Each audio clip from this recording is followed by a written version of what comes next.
This presentation will go over the requirements and records required for sign-in and sign-out records as part of the Child and Adult Care Food Program.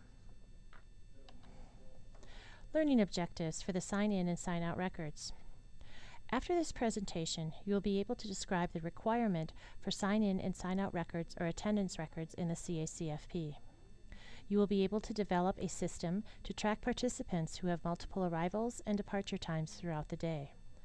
And you will be able to describe the purpose of the sign-in and sign-out records for CACFP requirements as part of the 5-day reconciliation process used as part of the CACFP review requirements.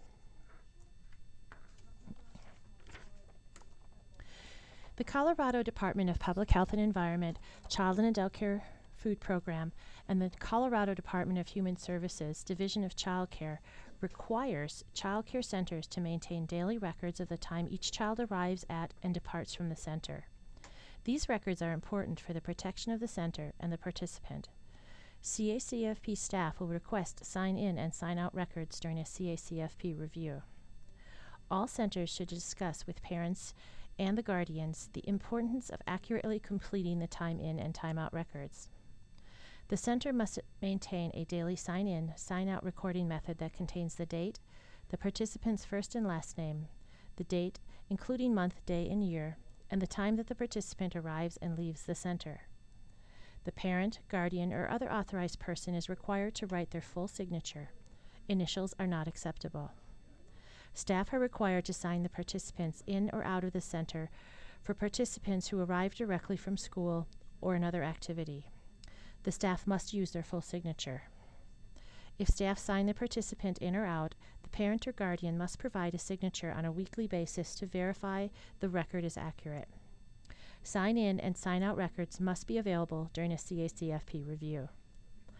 Homeless and emergency shelters, adult daycare centers, or after-school at-risk programs are required to only have attendance records. Some centers have parents or guardians sign in and sign out using a computer. This is allowed. For review purposes and to save paper, CACFP does not require centers to print and file copies of computer-generated time-in and time-out records with parent or guardian signatures. Centers using computerized systems are still responsible for maintaining time-in and time-out data provided by the parent or guardian and will be required to print records for a random sample of participants during a CACFP review.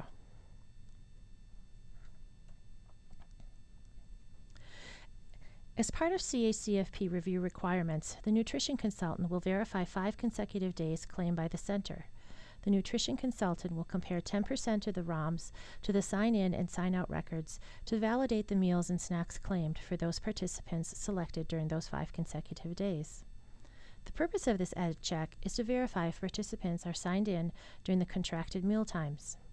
If you are unsure of your contracted meal times, refer to the site application in Cheers. Here's an example to help you understand the 5-day reconciliation process. Jennifer Adams is selected. The 5 days selected are February 9th through February 13th. In the institution site application, the contracted meal times are as follows. Breakfast is served from 7:30 a.m. to 9 o'clock a.m. Lunch is served from 11:30 a.m. to 12:30 p.m. And p.m. snack is served from 2:45 p.m. until 4:30 p.m. Next, we will compare the meals and snacks claimed for Jennifer Adams to the daily sign-in and sign-out records. Jennifer Adams was claimed for breakfast, lunch, and p.m. snack on February 9th. Based on the sign-in and sign-out records, Jennifer was signed in at 9:04 a.m. The contracted meal time for breakfast ends at 9 a.m. The breakfast was marked on the ROMs outside of the contracted meal times. Therefore, this meal is disallowed and not reimbursable. CACFP often gets the question, should I serve a child breakfast or any other meal if it's outside of the contracted meal times? Of course you should serve the meal, but the meal is not reimbursable as part of the CACFP. Therefore, do not mark the ROMs. Meal times can be changed, however. This change has to be reflected in the site application in Cheers. Contact your nutrition consultant if you need to update the meal times. Review the other days Jennifer was signed into the center and verify if meals were claimed appropriately. You may pause the video at this time so you can take your time looking at this slide.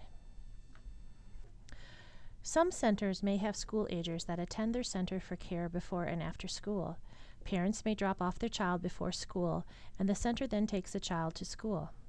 If a staff person takes the child to and from school, it is the responsibility of the staff person to sign the child in and out of the center. Here's an example of a school ager. Monday, February 15th is a holiday, and the child was claimed for 2 meals and a snack. The next day, February 16th, the child was only at the center before and after school. The sign-in and sign-out records correctly reflect the times the child was at the center and served the meal during the contracted meal times. Please note, this center does not participate in the after-school at-risk program. If your center participates with the after-school at-risk program, please discuss reimbursement eligibility with your nutrition consultant. After reviewing this presentation, go back and check if you are meeting all the requirements for sign-in and sign-out records or attendance records.